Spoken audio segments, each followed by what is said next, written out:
So today I'm afraid that we must cancel Vice President Kamala Harris for, I am told, the third time. I confess that I'm reluctant to issue this cancellation today, especially after Jen Psaki just yesterday raised the issue of greedy meat conglomerates. As she explained, big meat is responsible for much of the inflation that we're seeing at the grocery store, and Joe Biden fortunately has Kamala Harris to tackle that problem, which is good because we know that she can handle big meat. But even so, despite how useful she might be, I have to cancel her.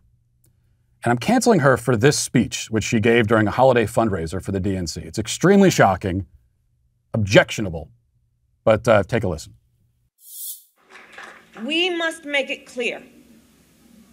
Democrats stand for workers' rights. We stand for women's rights, and we believe that the right of a woman to make a decision about her own body is non-negotiable. Non-negotiable.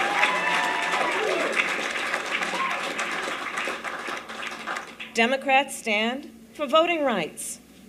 And we are fighting, and we will continue to fight, to pass the Freedom to Vote Act and the John Lewis Voting Rights Advancement Act. We stand for dreamers. We stand for farm workers. We stand for our LGBTQ plus brothers and sisters. We stand for people with disabilities. We stand for our children and the planet they will inherit. Now, you might listen to that and think that we accidentally elected a liberal fortune cookie as vice president. Indeed, you might say that Kamala Harris is speaking in the ancient and sacred language of the bumper sticker. But there is something far more sinister going on here, I think. First of all, let's go through this.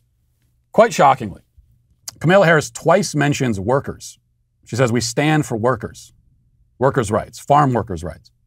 This is elitism and classism, as it excludes those Americans who do not work and have never worked and do not plan on ever working. This is the Democrat Party's most loyal and important constituency, and Kamala Harris has simply erased them from existence in this speech. She didn't even bother to mention the rights of non-workers. She's pretending they don't exist, even though they are the ones who put the Democrats in power to begin with. As if that was not bad enough, next the vice president says that we stand for women's rights and the rights of women to make decisions about their own bodies. But obviously, what about the millions of men who become pregnant every year? Do they not have rights over their bodies? Should we force all of these distinguished pregnant gentlemen in the country to remain pregnant against their will? Apparently, a man's uterus is public property, according to the vice president. To make matters worse, Kamala Harris talks about our LGBTQ plus brothers and sisters. Now, we're going to try to leave aside the fact that the full initialism is LGBTQQIP2SAA. Now, I know that may sound like the kind of random assortment of letters and numbers that you might use as a password for your Gmail account and then immediately forget the next time you have to sign in, but it's not. That is indeed the full acronym. And yet Harris waves away the QIP2SAA members of the community and expects them to make do with, oh, you're the plus. All of those unique and distinct and vibrant identities have been reduced to a mere plus sign by Kamala Harris.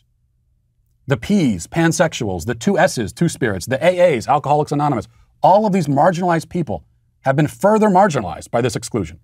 Remember something, silence is violence. And if that was not bad enough, she actually has the gall to speak of LGBTQ brothers and sisters. This kind of gendered language has no place in a progressive society. Sure, some members of the community may identify with the binary concepts of brother and sister, but many exist outside of that framework entirely. The more gender-neutral and thus inclusive phrase would have been LGBTQIP2SAA siblings, or even better, LGBTQIP2SAA individuals of indeterminate gender with whom we share a common affection traditionally associated with the sibling relationship. Is that so hard to say? Well, yeah, it was a little bit hard to say, actually. Finally, in her most appalling act of rhetorical brutality, she actually says, we stand for people with disabilities. We stand? Well, there are some members of the disabled community who cannot stand. In fact, we stand is ableist and exclusionary language. We do not all stand. We cannot all stand. And there are those who can theoretically stand and even walk, but rarely choose to, like Brian Stelter, for example. All of these people are valid and their experiences are valid.